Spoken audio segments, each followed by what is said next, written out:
Miami Heat fans, I hope you're ready for a fired up video because I am absolutely livid with this effing loser. He is screwing the NBA. And shocker, this isn't the first time the NBA has tried to screw Miami. The whole Damian Lillard memo from the offseason a couple of years ago still has me freaking upset. But this makes me more angry because what they are doing to the Heat should be tried for war crimes. We'll start with here. Barry Jackson. Yesterday, in a departure from previous league policy, the Heat will not be required to pay Terry Rozier while he is on NBA leave, awaiting trial after being charged with knowingly participating in a gambling scandal, two sources confirmed. And this happened about 3 days ago, moved away from the Heat. People are like, okay, is he getting his contract? Is he not? Well, he is not being paid currently by the Miami Heat, but the Heat are also in limbo. So the current situation is this. Miami is having to basically pay Terry Rozier, but not actually pay Terry Rozier. So all of the money that Rozier should be getting if he was currently playing for the Miami Heat is going to some separate account. And then we will wait to see what ultimately happens in terms of is Rozier's contract going to be voided or not. If everything goes through with the legal process and the NBA reinstates Terry Rozier and they find everything's all good and stuff and he gets that money, well, then he gets that money. But he could also be found guilty and be voided from the NBA and the Heat get that money back. But the issue is they're still having to pay a player that isn't on their team. So the Heat have a roster spot basically ex-nayed, and they have to pay all this money to someone who's not even available to be in their organization. It's an absolute clusterfuck by Adam Silver, and what else could you expect because he's a scumbag?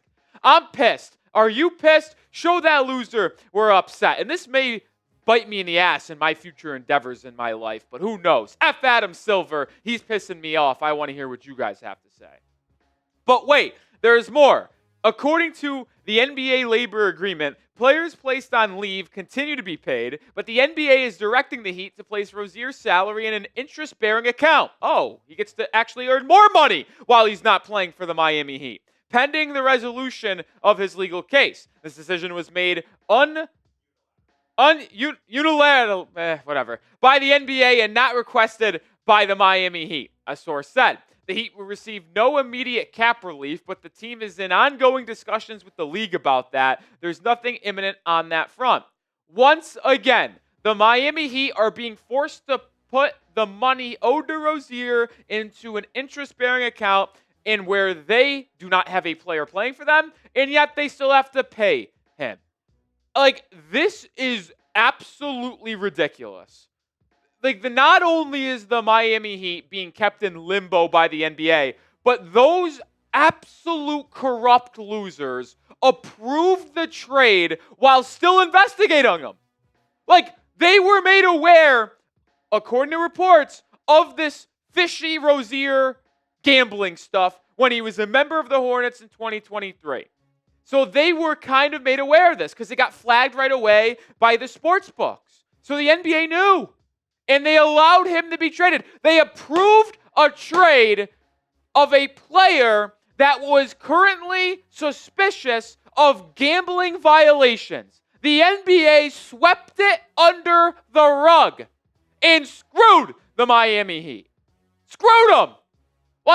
Pablo Torre, the investigative reporter that he is, reported this last 48 hours that Terry's investigation was technically never closed. So he was not cleared of anything wrong.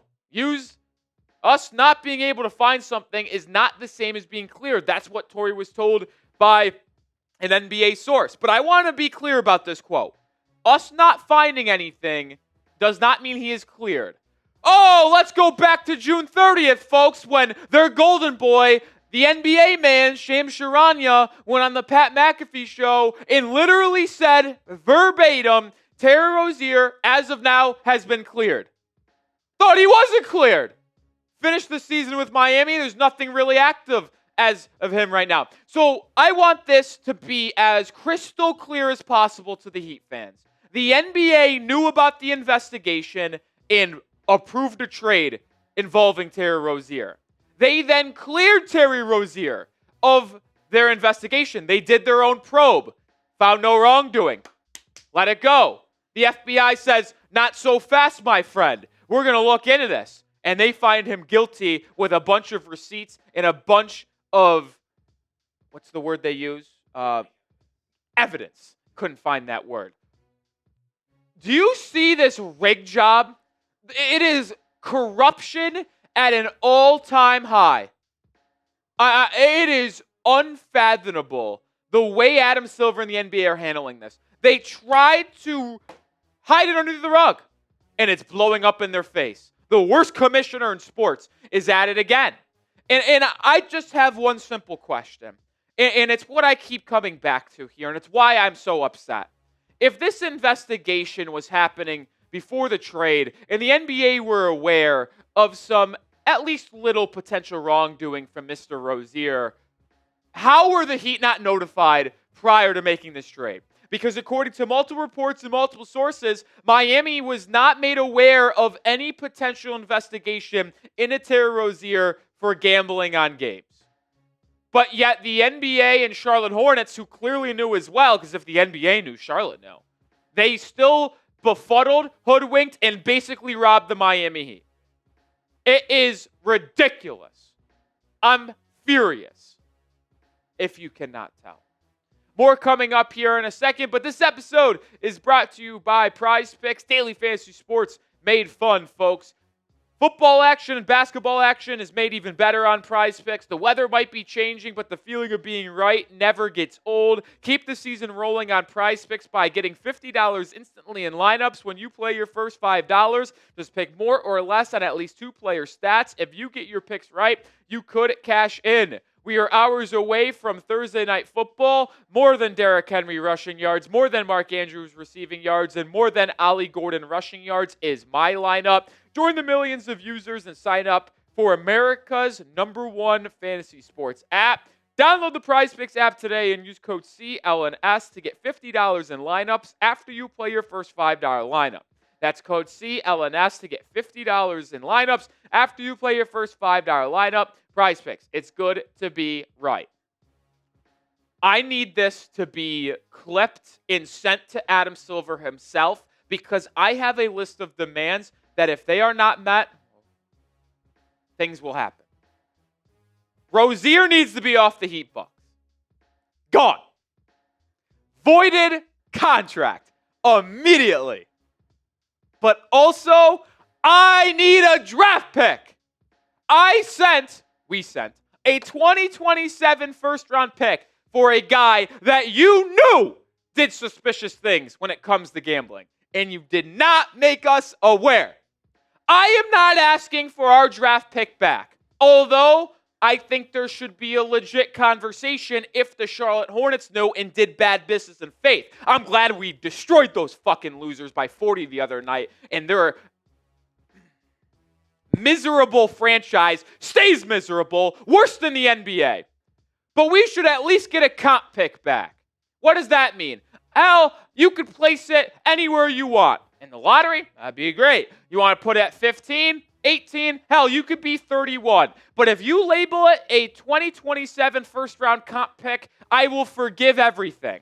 Because that first-round pick returning to Miami in name value could mean a whole lot, folks. Currently, the Miami Heat are eligible to trade 2 first-round picks at the current moment.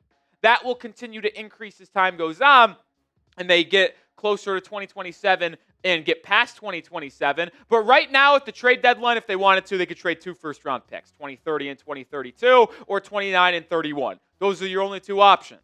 So it makes trading for a superstar very limited. But because you would potentially get a first-round pick back in 2027, even if it's just a comp pick, the 31st overall selection, in name value, that first-round pick being in Miami then allows you to trade 4 first-round picks. 4. You go from 2 to 4 because then you could then trade 26, 28, 30, 32. For a superstar if one became available. Because remember the rule, you can't trade first-round picks in back-to-back years. But if you have a first-round pick in 2027 back, well, then that unlocks 26 to be traded, 28 to be traded, 30 and 32. So going out and trading for a guy like Giannis Antetokounmpo, if he was somehow available, anytime over the next year, it would be very easy to trade for him because you could offer 4 first-round picks as well as young talent. NBA, you better do the right fucking thing.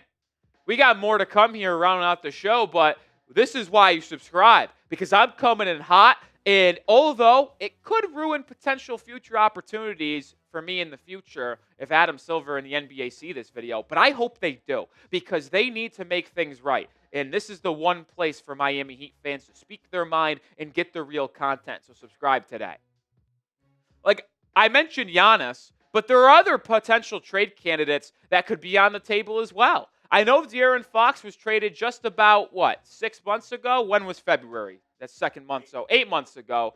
But he could very well be on the outs. Like, Dylan Harper looks like a superstar. Who could have guessed that? Certainly not me. No, I only said he was going to be an absolute star. Also, you see Stephon Castle playing really well in San Antonio. Could they go with the full youth movement? I know they extended De'Aaron Fox, but I think he could be available via trade. And hell, would I trade Tyler Hero and multiple first-round picks for De'Aaron Fox? You bet so. That would be a game changer for the Miami Heat. I also think Lauri Markkanen would be a fantastic option. I would absolutely trade first-round picks and Kel'el Ware or Nikola Jovic plus salary to get Lauri Markkanen. The guy's an absolute stud on the offensive end of the floor and would fit this front court in Miami very, very well. The point I'm trying to make with this, if the Heat were to have their 4 first-round picks available to trade, which they would have if they got a first-round pick back in 2027, they would be able to trade for and go all in, which very well could be on the table for the Miami Heat. Because as we're filming this before the Spurs game on Thursday, the Heat are 3-1. They're the number 1 offense in the NBA, and they have a top 5 defense in the NBA. It's only been 1 week. It's only been 4 games. But the way this Heat team is playing, this looks sustainable. And if it is sustainable and they continue to play this way and they're a winning team, top 3, top 4 in the East, this is a wide open Eastern Conference. The Knicks stink, and they're not going to win with Karl-Anthony Towns. The Cavaliers are frauds. The Orlando Magic are actually horrible, and Paolo Banchero is one of the worst efficient players I have ever seen. The East is wide open. You go out and get a rock-solid star adding to this group without losing key pieces like a Bam, like a Powell, like even a Jaquez at this point. Yeah, he's that valuable. You might be able to go win the East, and who knows? 7-game series with OKC, I want those guys because they're not built to go back-to-back. If you can't tell, I'm absolutely fired up. I'll be more fired up if we're able to get a win against the San Antonio Spurs tonight. I want to beat Wemby more than anything. MVP favorite, Depoy favorite. My ass. He is 0-3 against Miami in his career. Kel'el Ware has outplayed him every time they've matched up together.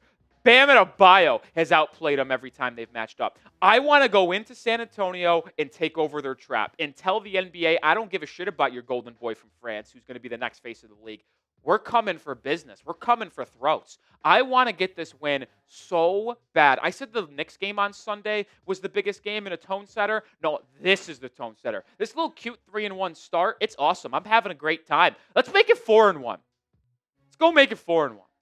All right, I'll do it for today's show. We'll have another video out tomorrow breaking down what happened in this Spurs Heat game that comes up in 4 or 5 hours from filming. So be on the lookout for that and subscribe for the latest around the Miami Heat.